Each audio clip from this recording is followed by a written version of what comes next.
first, as it is showtime here. Quarterfinals from DC underway. Temple of Deceit is how Ali will start. Top cards stay on top, so we'll go back Logan's way. Again, remember, of the decks that really made day 2, White Blue Heroic not even close to the top of the list. And this deck was one that was very popular pre-Fate Forged. And in fact, even the white-red versions of the deck have been approximately as popular this tournament, which we saw very few copies of previous to Fate Reforged. Here, Viros will get things started here for Mize. That's his turn 2 play. For Aintrazi, he'll play a Forest as his 3rd land. And now this is a Hero's Downfall to get that problematic creature off the table. Of course, the trick to beating Heroic is keep those Heroic creatures off the table as quickly as you can, especially when the Heroic deck is tapped out. Another interesting thing about this matchup is something to keep in mind is Ugin is a new dimension for these control decks, and it is a hammer lock against White Blue Heroic. There's some times where people play 6 and 7 mana spells that don't necessarily win the game against Heroic strategies. Ugin, forget about it. They're not beating that card. Aintrazi with land number 4 and a copy of Frontier Siege, so he is looking to ramp past Mize, it seems. And he does select Khans with that Frontier Siege. Mize is going to untap and draw a card. Ordeal of Heliod looks to be the draw step. Got 2 heroic creatures out there in favored Hoplite and Battlewise Hoplite. We'll see if he can grow them to a relevant size. And I think that Logan needs to be as aggressive as possible. Of course, he wants to play around the various sweeper effects that Aintrazi has, but because Ugin is a threat, he's got to be as fast as possible. 2 copies of Ugin here in Ali's deck list. Can't forget about Garruk Apex Predator as well. Don't think Worst Fears will play a role in this matchup, but I suppose stranger things have happened. Now, Garruk is the type of 7-mana card which has moments of being good against White Blue Heroic, but is by no means unbeatable when it shows up. And that's kind of the example of the card that, you know, White Blue Heroic can work its way through, but Ugin is a threat all to itself. It's a Defiant Strike here for Mize, targeting Battlewise Hoplite, which means first he'll get the Scry, then he'll get the Cantrip and draw a card. So there is the card that is drawn. Seeker of the Way has been added to his grip. When your opponent plays a Frontier Siege and names Khans, you know they're not looking to do anything fair. No. Though Logan is also kind of looking to not do something fair in his own right. It's not getting to a 7-mana or 8-mana spell ahead of schedule, but he is looking to avoid interaction. There's a copy of Ordeal of Heliod. That'll trigger Heroic, of course, which means the Scry for Battlewise Hoplite will take place yet again. And when we watched Stephen Mann much earlier in day number 1, he had 4 copies of this card in his deck. Yeah, expecting quite a beatdown metagame here. The Ordeal will trigger, 10 life will be gained, Mize will go up to 28, and a healthy amount of damage will be dealt. But Mize's shields are down, and we'll have to go back to Aintrazi. Aintrazi will draw a card. He'll get 2 green mana in his upkeep, so long as he does remember from the Frontier Siege, and we'll see what he can do with it.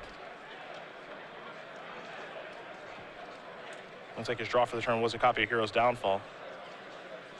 He's got some interest in casting that. Get that Battlewise Hoplite off the table. Part of the reason that Logan scried the Seeker of the Way to the top of his deck last turn was because he didn't have the opportunity to play around Crux of Fate. He wanted to leave himself with something left over in the event that he got swept up. Yeah, a nice brand new dimension for these black decks, as we mentioned, is Crux of Fate, and it has been very impressive all weekend long. I mean, and Hostilities has basically been the exclusive incentive for people to be playing white instead of black as their control deck of choice. I think we're going to see a lot more black control decks because Crux of Fate is not quite as good as End Hostilities, but close enough for these decks to be enabled. And it seems like right now, black is just a better control color than white is. I think so. When you look at Thoughtseize, better removal spells, it lines up a little bit better. It's intact for 1 with the favorite Hoplite. Aintrazi going to go down to 13. Seeker of the Way is the follow-up from Mize, and just a passing of the turn. Not that impressive for Mize, but he's got to hope to hold on here as Aintrazi will draw a card. He will count. And if he does a little math, he's got 7. 1 more makes it 8. And I believe Aintrazi's draw step was a copy of Ugin. And if that is the case, things are going to get very ugly, and that is exactly what has occurred. And like I said, I just don't think Heroic can beat this. They can't protect itself from the exile effect. It's a bunch of cheap permanents, so Ugin can get activated turn after turn.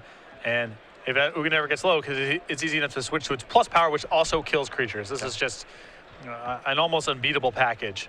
Not to mention, God's willing is not going to work on Ugin's ability. No, there is nothing to be done here. No. Quick update for you guys in our 3 versus 6 match. Danny Goldstein does win game number 1 over Andrew Boswell. He also did that on the draw, mind you, which is pretty impressive stuff. So red-white aggro up a game over the Boz and his take on Abzan aggro, as Aintrazi is now resolving a treasure cruise. Pearling Ancient among the cards that he has drawn. Temple of Deceit looks to be the land for the turn, and it will be, so a little scry action here. Top card will go to the bottom. And now the elevator, perhaps it goes up, maybe it goes down. It looks like it's going to go down. This is a little bit safer. It's possible for Logan to pump past a bolt. There is God's Willing. That's how important a scry is here, that he's willing to make that big of a sacrifice. I mean, he can't take it with him, right? You know, Sure. God's Willing is basically a Texas card now. Yep. Doesn't really do very much, so just another Battle-Wise Hoplite and a passing of the turn. Aintrazi will draw a copy of Dig Through Time. And if Ugin wasn't enough, the ability to refuel might just do it. I can't imagine this game going on for too much longer at this stage.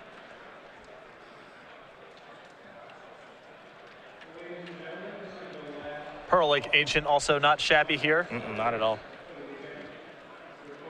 He wants to make sure he's enough mana to do everything he wants to do here. Pretty bad feeling when your opponent's counting out their mana like this. Ah, yes.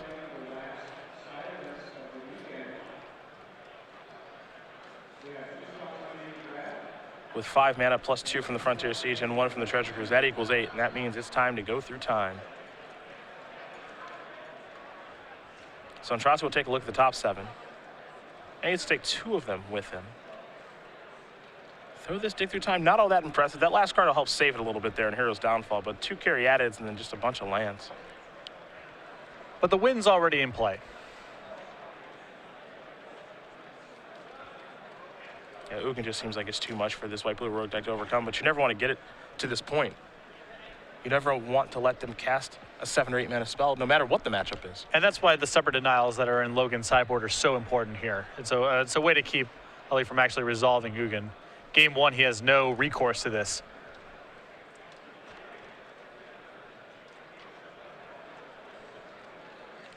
Aintrazi considering going up or down with his Ugin. Looks like this time he's going to go up. Now here's a copy of Ajani's Presence. In response, here's a Hero's Downfall. You may be wondering where he's getting the mana from for that, but that's exactly what the Frontier Siege is for. Yep. So he gets some more mana from that, 2 green and then 2 black. So that's very, very helpful stuff. And now he's got a pretty huge buffer here with that Ugin, and Logan doesn't want to play anymore. There's nothing to be done. Yeah, I wouldn't want to play anymore either, honestly. I mean, it's just too much to overcome there at that point. You mentioned that Ugin is just kind of game over in this matchup, and I agree. It's just too much to overcome. Yeah, now post-board, Logan gets a little bit of play to it, but when you saw their game 1, it almost doesn't matter what Logan has done up to the point that Ugin comes into play. He can't win once it happens. Yeah. He just gets net dissed like 3 or 4 times in a row, or all of his creatures are mowed down. Yeah, it's just too much to overcome at that point. So Ali Aintrazi does win game number 1 here over Logan Mize. So if we take a look at the sideboards, you can see him at home. Mize does have some nice options. You mentioned Stubborn Denial, and that's the big one. He's got 3 copies of that, 4 Glare of Heresy, 2 Treasure Cruise, and a raise 3 copies of Disdainful Stroke. I like that one as well, and then 2 Seeker of the Way. Yeah, he gets to play a longer game here, and he gets some counter spells for Ali's most threatening cards. So the Disdainful Strokes, those are absolutely going to be coming in. The Stubborn Denials as well. And I think anticipating a longer game, the Treasure Cruises can come in here. Other side of things here for Aintrazi, 3 Bile-Blights, 3 Disdainful Strokes, 2 Drowning Sorrows, so Salumgar, the Drifting Death, 2 Ashiok Nightmare Weaver, a Kiora, a Liliana Vess, a Nissa, and another copy of Ugin. So the 3 copies of Bile-Blight I like in this matchup quite a bit. I think Kiora, the Crashing Wave, is great against heroic strategies that are trying to load up on 1 creature. I think the extra copy of Ugin is reasonable here as well. Ali wants to draw it, even though Logan has more answers, and his counterspells are going to be taxed doing some other things. I'm not actually a fan of Drowning Sorrow on the draw against heroic strategies. It's unlikely that Ali's going to have double black plus 3 untap lands on the 3rd turn, or at least it's going to happen in a percentage of the games. And there's a very narrow window where Drowning Sorrow is a productive card in any event. So he may or may not bring it in. It's the type of card that I really like on the play and really dislike on the draw. But I definitely like the Bile-Blights and the Kiora as well. A lot of nice options here for both players, but for Logan, those Stubborn Denials are so important. Wow. they're going to be taxed, but they are very powerful against Ollie's deck. I mean, it's all expensive non-creature cards. So Stubborn Denial here is as good as it's going to get. Even if it was just Force Spike on spells, I think that would be an A+ in this matchup. The fact that Logan can turn it into a hard counter, even better. Well, these players will shuffle up here for game number 2. Take some time to look at each other's deck list, but while we do wait for that game, we will talk about regionals 2 weeks away. You have to imagine these players will both take the opportunity to play in it as well, get some more Open Series points. Yeah, we're right around the corner here the weekend after the Open in Indianapolis. We have our dates and venues announced February 7th. It's available here on the map here as well. You can always go to the website, StarCityGames.com/regionals for more information. Also, keep in mind that the first 200 people who register for each regional championship will receive this playmat for free. The Squirrels are all together. Acorn Mystic, Force of Squirrel, Squirrel Storm, and of course Squirrel Confidant, all on playmat at Squirrel Deathblade. Available to the first 200 players for free that do go to regionals. Plant your flag February 7th. StarCityGames.com/regionals for more information. Both these players, Aintrazi and Mize, have had a fantastic run. For Mize, though, again, a player who's really making a name for himself in the Open Series circuit, flies under the radar quite a bit. When we think of the Florida players, we think of Steven Mann, I think a little bit more than Logan, because he had such a fantastic 2014, but Logan's having a fantastic 2015. Oh, starting off very strong here and throwing his hat in the ring for perhaps that Season 1 invite to the Players' Championship. I don't know if we're going to see him in Indy next week. I don't know if we're going to see him in Houston a couple weeks from now, but I don't think it's out of the question there for Mize. Again, I was surprised to see him here. I was surprised to see him in Columbus 3 weeks ago. I think that these two players seem a lot more enthusiastic about their standard decks right now than their legacy deck. That said, I mean, once you start performing well in the tournaments, the incentive goes through the roof to continue to play. You have a little bit more money to play around with. The points are very valuable. You know, you have 2 buys. It's easier to rationalize going to opens. I would not be surprised to see at least one of the two of them there, possibly both. Yeah, wouldn't surprise me one bit as they do battle. Again, I think it's a tough matchup for Mize, but it's definitely winnable. You know, Stubborn Denial definitely going to help some things after sideboard. Also, just having a pretty good idea of what Ollie's going to be bringing in here so he doesn't have to worry about or play around too much stuff. That helps a lot. I think that when your opponent has a card like Ugin in their deck, which is just, if this hits the table, you're dead, and game 1 you don't have any play against it, your hand just is what it is, the matchup can be pretty bad even if all the other cards in both decks make it favorable for you. Post-board, Logan gets the opportunity to fight over the stuff that matters. And, you know, once you get past Ugin, I think the rest of Ollie's deck is not very good for the matchup. You know, he's got a bunch of slow cards. His mana's a little bit cumbersome. His spot removal is expensive. There's a lot of things that are going on for in the matchup that are good for Logan if he has a little more play against Ugin. No, it'll be game number 2 here in just a moment. Again, when we do have updates for you guys, we'll let you know. Danny Goldstein did win game number 1 over Andrew Boswell. Red-White aggro up a game over Obzon aggro in our 3 versus 6 matchup. Boswell the 3, Goldstein the 6. Dan Musser, number 4 overall seed with Obzon mid-range, doing battle against Hunter Nance, number 5 overall seed. Musser on Obzon mid-range, Nance on Obzon aggro. And then Gerard Fabiano in our backup match. If we have time to jump over there, we will. He's playing Sultai Control against Michael Oleski, playing Jeskai aggro, dialing it back with Mantis Rider and everything else. I'm a big Mantis Rider fan. I think at the minimum that more of the token builds of Jeskai should consider having it in their sideboard. It's just gone away. It has. Kind of just almost out of nowhere. Well, Honestly, such a powerful card. Once you have Jeskai Ascendancy and Treacher Cruise in the deck, there is a huge incentive just to play with more spells. So I can understand cutting creatures in a general sense. So, and now they're moving to Monastery Mentor as well, which is even further incentive to keep playing with spells. But in the sideboard, I think there's a lot to be said for being able to get away from some of the low-impact spells and just have more normal Magic cards. And Mantis Rider fits the bill. Where do you think White-Blue Heroic fits into the format now? You know, we've seen a lot of different decks, Red-White aggro this weekend, different takes on Obzon, of course, and Siege Rhino strategies, Mardu mid-range as well, though none of that in the top 8. But White-Blue Heroic, a deck that was so popular in Columbus, Joe Lissette's win, Man and Mize both top 8ing there, but this weekend basically non-existent. It feels like things have gotten a bit more hostile for White-Blue Heroic because there's just more cheap removal floating around here week 1. I think I've seen more main deck Bioblades in this tournament than I did in weeks past. You see some Wild Slashes show up in people's main decks.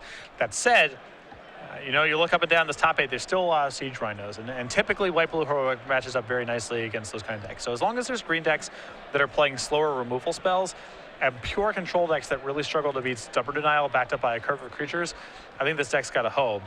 When the metagame shifts more to cheap removal, Mardu-style decks, I think it's time to leave White-Blue Heroic at home.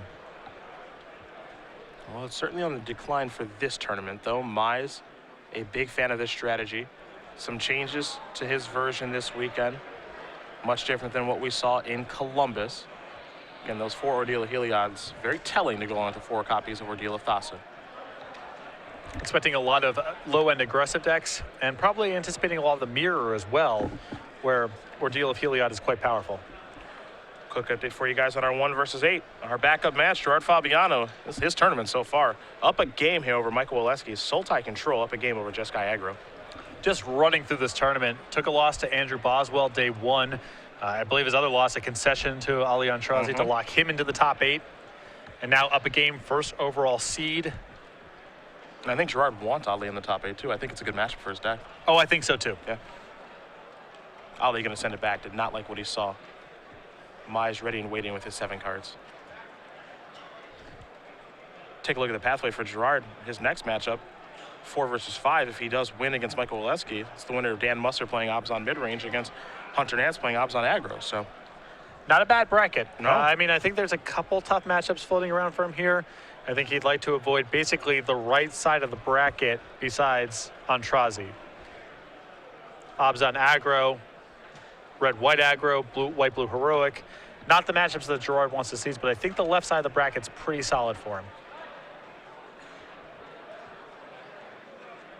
see if I can find a better 6 here. It would have certainly been a very good tournament for him as well. Kind of a resurgence here. You know, he occasionally shows up to the events we have in the Mid-South, but we have seen a lot less of him over the last year or two in comparison to, say, 3, 4, 5 years ago. But making most of this opportunity. These ramp decks, however, they're not great at mulliganing. They are kind of combo decks in a sense. It's important that they have the right balance of mana acceleration and a payoff threat. When you mulligan, you lessen the chances of that happening. The blue cards offer Holly a bit of stabilization that, say, you know, Brad Nelson and BBD, CVM's Todd's deck this weekend didn't have. Mulliganing is still bad, but I think Ali has a little bit more resistance than the non-blue ramp decks. Ali happy enough, so he will keep his opening hand. A Temple of Enlightenment is where Mize begins things. For Aintrazi, a Temple of Deceit. He will scry, and we'll see where that top card's going to go. Though this hand looks like a clunker. He does have a lot of expensive spells in his deck. That's another point of contrast when you look at Ali's deck versus Gerard's deck, which are both slower Sultai decks. Gerard is really going out of his way to mill himself over to facilitate the delve cards. Ali's hoping to sort of incidentally get to that point. And as you see, he's got dig through time in hand and not a lot to prime the pump. I mean, his deck's not very good at putting cards in the graveyard. Battle-wise Hoplite here for Mize will be his turn to play. So he has this heroic creature, as Aintrazi will just play an Opulent Palace and pass the turn back.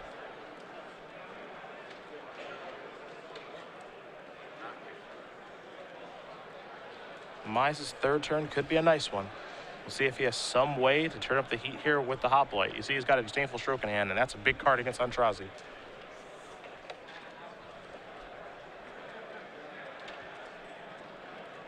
And I think Logan is on some sort of God's willing plan here, trying to capitalize on the fact that Ali can't really chain together spells efficiently. The Scry will put the top card to the bottom. Now Aqueous Form will allow Mize to scry yet again. Another card will go to the bottom. But an attack for 3 is not so bad. Now outside of Drown in Sorrow range as well, in the event that Aintrazi brought that in. And God's willing to protect it from some sort of Hero's Downfall style effect.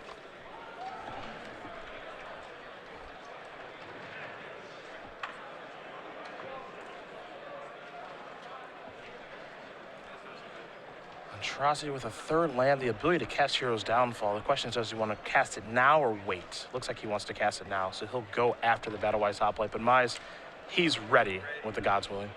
And he's really ready for this tournament for this kind of spot removal. 3 copies of Ajani's Presence in the main deck as well. So he is just gunning for cards exactly like Hero's Downfall.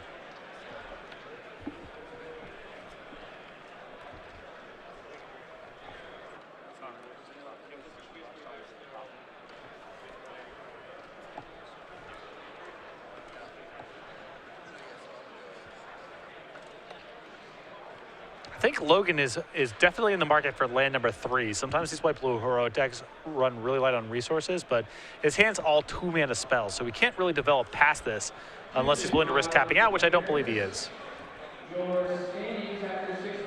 I can't imagine he's willing to tap out. He's got Disdainful Strokes as Johnny's presence. He's pretty good to go. Yeah. And again, Ali's deck's not that effective at chaining together multiple spells in one turn. So he just has to run his spells right into these protection effects and hope that Logan just doesn't have an answer. And it's a cross your fingers approach, which isn't the best one to take, but he almost doesn't have a choice. Exactly. I mean, it just is what it is. Aintrazi plays the polluted Delta. He's got a Hero's Downfall there. You can see the rest of his hand. Hornet, Queen, Dig Through Time. Expensive stuff. Yeah. And not even close to getting through the dig through time, even with the Hero's Downfall and Delta in his graveyard. I mean, that gets him to 5, but that's next turn. I don't know if he can spend his mana at this point trying to draw cards. You can see Logan is unwilling to move. He has no reason to do anything. He's got a card like Seeker the way in his hand, but that doesn't matter right now. Why change what you're doing? On Logan's upkeep, there is a Hero's Downfall. This will force him to use mana on his own turn. Yeah, this is not bad, especially if Ali actually draws something to follow up with. I mean, right now he doesn't have another removal spell, but he might find one. Johnny's presence there.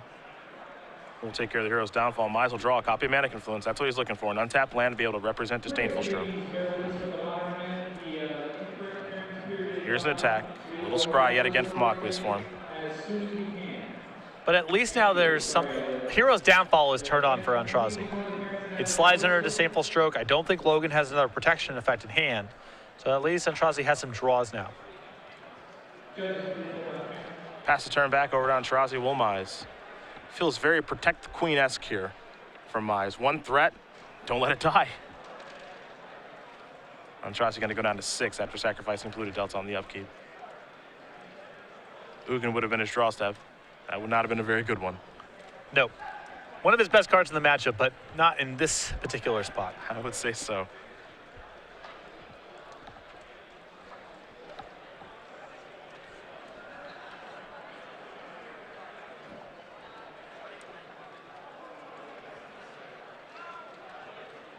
So let's see what Aintrazi can find for his draw step here. He definitely needs some help to get off from underneath this situation, but this is how Mize wants to go every time. And it capitalizes on the fact that, you know, Ali does not have a lot of cheap ways to break serve. So Logan's play pattern of, you know, get something into play before the shields are up and then protect it with protection effects is a good structure against Ali's deck. Cursor Crew fixed the draw, which it's okay, but it can't even block on this board thanks to Aqua's form. So that's going to resolve. Hero's Downfall is the top card of the deck. There's Yavimaya Coast. That'll come in. Aintrazi will gain life. He's up to 7. I'll have to pass the turn back over to Mize, hoping that he gets another turn to maybe cast that Hero's Downfall as Mize draws a copy of Battlewise Hotplay. Well, I think the coast is clear now for Logan to just go for the kill. I think he knows that there's nothing that Aintrazi can do with that amount of mana up, and he's going to go for it. That is the case. Logan Mize is going to win game number 2 here over Ali Aintrazi. White Blue Heroic ties it up against Saltai Ramp, and that means we're going to have a third game here between these two players as they'll take a look at each other's deck list yet again and see if there's anything to change. Now, that's what you expect to see the games go like. Maybe not game 1, but certainly after sideboard for Mize. Yeah, I mean, the big thing is that Ali got no mana acceleration. His easiest way to win is to resolve Ugin. And if that happens, Logan can't really get out of it. If Ali is forced to fight fair, it's much harder for him because it plays right into Logan's play pattern. You know, you see all these 4 and 5 mana spells that are Ali's anti-creature defenses, and frankly, they aren't worth very much against a deck that's packing this many copies of God's Willing, Ajani's Presence, and Disdainful Strokes on the board. So unless Ali can cheat it with Ugin, I think he's going to have an uphill battle. It revolves around an 8 mana spell for this matchup, it seems, for Aintrazi. Now, again, as you mentioned, if he can get it in play, I think that it's basically over. Yeah. It would take an extreme set of circumstances for Mize to be able to get the job done, though. Again, Mize does have ways to beat that card now where he didn't have in game 1. Preemptively, of course, and Stubborn Denial and Disdainful Stroke. Yeah, he can literally counter it. That's an answer to it. But if it sticks, even post-board, Logan's done for it. Yeah. So that's a tough mission. But it is a lock if he gets to it. And then his secondary game plan of kind of winning this honest control game is not where his deck is well suited. I think maybe Ali in this matchup is maybe a favorite game number 1. Maybe. I think it's probably close, maybe closer to even than I think, but after sideboard, boy, does it seem tough. Well, he's got, he's got Crux of Fate and he's got Ugin, both of which are awesome game 1, given what Logan's deck looks like. Both of those tools get a lot harder to resolve in the second and third game. And it's possible Frontier Siege is one of his secret cards in the matchup, too. I mean, it's tough to take the turn off, but he needs to get to his big stuff fast.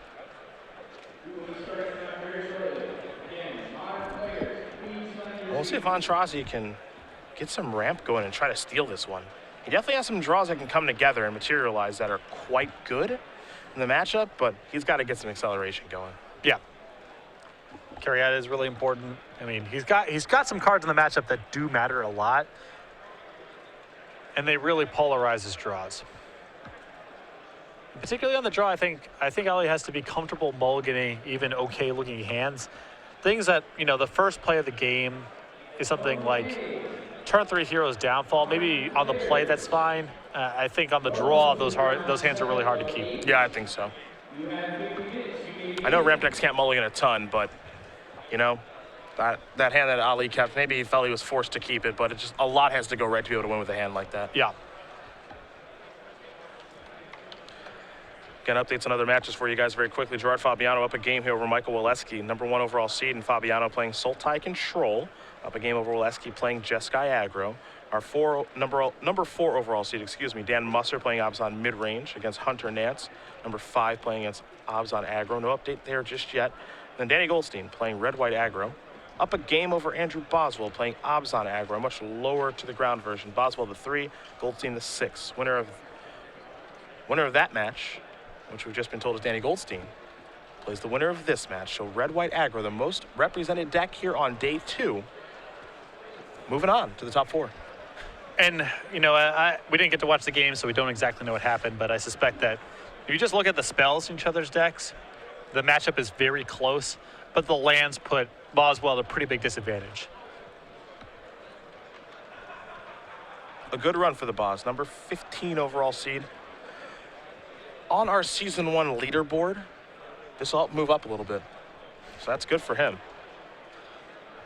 Yeah, very good run. And, it's kind of an unfortunate end to run into one of the few decks in the tournament that will punish you for your mana base. Yeah. But I think, for Abzan Aggro fans out there, that's a deck list to really examine and take a look at because it's much different, and it was a dominant run for Boswell. I think that people were maybe a little skeptical of Ward in the First Tree, even in Abzan Aggro. The fact that not only did Boswell play 4 of that, but he also added Soldier of the Pantheon to really reduce the curve, I think is a sign that card is here to stay and it could significantly upgrade that deck. Again, winning this match, we'll play Danny Goldstein playing Red-White Aggro. We'll see if it'll be Aintrazi or Mize. Both players going to take a look at their opening. Aintrazi will be on the play. I see Bioblade and I see Ugin. So, oddly enough, that's a pretty good mixture. That's about right. Yeah, a 2-mana spell, 8-mana spell, but they're both good in the matchup. Looks like both players going to keep. We're underway here in game number 3. Temple of Deceit. We'll put the top card to the bottom. Crux of Fate in there, too. Not a bad hand there for Ali. Good mixture of stuff. I mean, there's only the 2 lands, and, Ugin's, 8. So that's an issue. But the early game is about as good as Ali can ask for. The draw, of course, of Crufix here a little bit awkward, given that he started with a Temple of Deceit and a Polluted Delta. Just kind of is what it is. He's going to need some draw steps to break his way, that's for sure.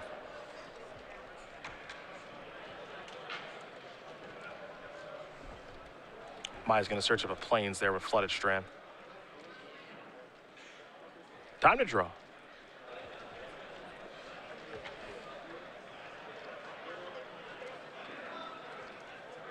An island will come down here for Mize. The follow-up is a copy of Battlewise Hot Play.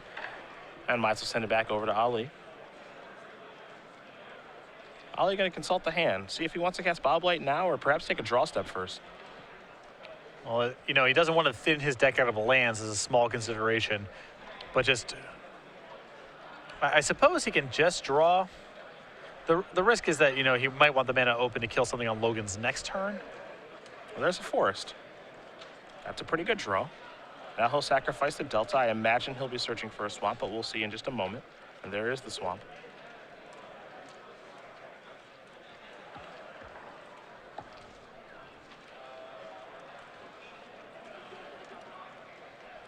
Curious to see how Aintrazi wants to time his removal in the matchup and how he wants to order it.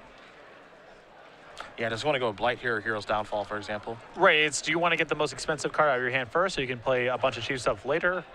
Or do you want to keep the more flexible removal spell in the event that Logan generates something that's past the point of Vile Blight?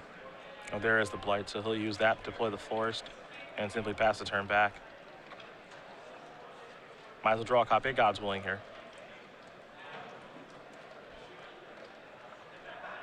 Number 5 on the Season 1 leaderboard. Really climbing up the standings, that's for sure. No Merriam in the top 8, no Kevin Jones, no Jim Davis, no Joe Lissette. There's Battlewise Hot Plate.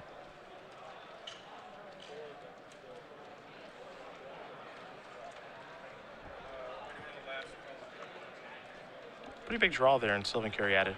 I think so too. You know, we saw in game 2 what happens when Ollie just has to kind of run his head into cards like Ajani's Presence. He falls really far behind. He needs more mana anyway. So, you know, I think in that spot, if he doesn't draw a mana creature, he's probably just going to cast Hero's Downfall and hope that it works. We saw that it's unlikely to work last game. But drawing a mana creature, you know, lets him get to the spot where he can actually resolve something that Logan can't bat away as easily, something like Crux of Fate, or slowly but surely get his way towards Ugin. Or cast 2 spells in 1 turn. All this is good stuff. Mize going to sacrifice that Flooded Strand on his upkeep. Take a draw step. Manic Influence is what he's found. Now it's time to go to Build a Monster mode. You see the Ordeal of Thos in his hand as well. So perhaps he has some interest in drawing some cards here. He'll start with the Ordeal. That'll trigger Heroic, and that'll allow the Battlewise Hoplite to scry. Top card very quickly going to the bottom, so Logan didn't like that one. Here's the attack. 4-power creature, so Caryatid has no interest in blocking.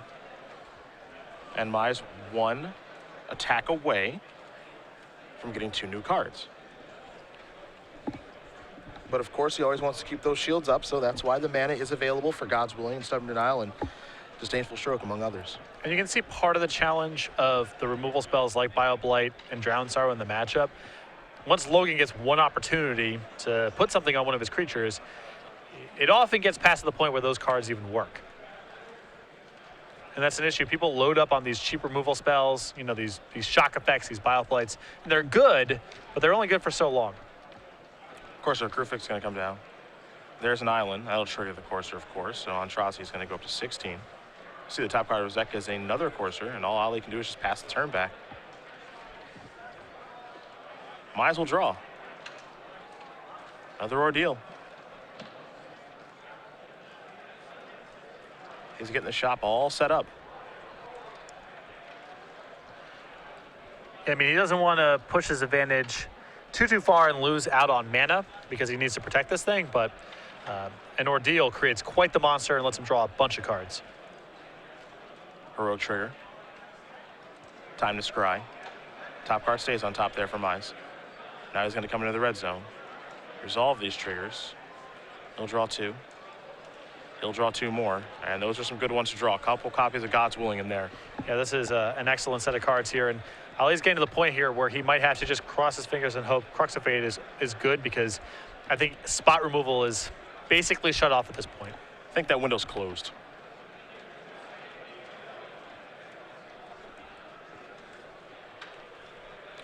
Of course, with the draw, Llanowar Waste on top. That's not a bad place for that to be. Every land that Ollie finds gets him closer to that Ugin in hand. Yep. And, you know, one saving grace at this point is that, you know, Logan doesn't have a can't block effect. There's no Stratus Walk, there's no Aqueous Form. So he can use 1 Courser to chump block, assuming that Logan lets him, and keep 1 to still try to spin the wheel to get towards his land drops and his big plays. Of course, you're going to come in. Land will come in as well. So Aintrazi is going to go up to 11. You see Polluted Delta on top of the deck, so that's another land that could be coming.